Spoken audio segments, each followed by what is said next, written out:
کہ ہندوستان چلا جاؤں گا. آواز آتی ہے کیا ہے ہندوستان میں؟ حسین پاک نے کہا ہے اے لوگوں سنو سنو، ہندوستان وہ ملک ہے جہاں پہلا نبی، جہاں اللہ کا پہلا نبی ہندوستان میں آیا ہے، جہاں پہلی بار فرشتہ ہندوستان میں آیا ہے، پہلے مرتبہ کلمہ ہندوستان میں پڑھا گیا ہے، پہلے مرتبہ اللہ کا نام ہندوستان میں لیا گیا ہے، پہلی بار وحی الہی کا نزول ہندوستان میں ہوا ہے. اور یہیں تک محدود نہیں، اگر تم اسکول اور کالج میں پڑھتے ہو، یونیورسٹی میں پڑھتے ہو اور اپنے سبجیکٹوں میں فزیکل سائنس پڑھتے ہو اور پوری دنیا کے سائنسدانوں پہ نظر رکھتے ہو تو سنو، ہندوستان میں بھی سورج نکلتا ہے، ہندوستان میں بھی سورج ڈوبتا ہے، پاکستان میں بھی سورج نکلتا ہے، پاکستان میں بھی سورج ڈوبتا ہے، بنگلہ دیش میں بھی سورج نکلتا ہے، بنگلہ دیش میں بھی سورج ڈوبتا ہے.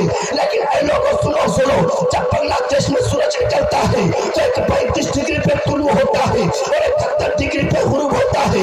جب پاکستان میں سورج نکلتا ہے تو 37 ڈگری پہ طلوع ہوتا ہے اور 73 ڈگری پہ غروب ہوتا ہے. جب افغانستان میں سورج نکلتا ہے تو 45 ڈگری پہ طلوع ہوتا ہے اور 93 ڈگری پہ غروب ہوتا ہے.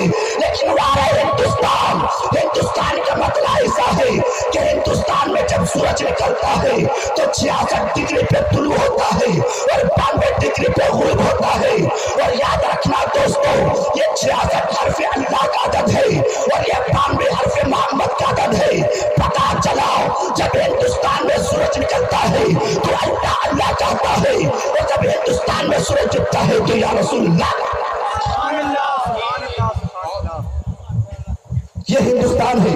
بہرحال میں موضوع سے بھٹک گیا ہوں. امام عالی مقام کربلا کے میدان میں ان ظالموں سے مقابلہ کرتے ہیں. آپ 3 دن سے بھوکے پیاسے ہیں، کب تک ان ظالموں کا مقابلہ کرتے ہیں؟ آپ زخموں سے چور ہو جاتے ہیں، آپ کے جسم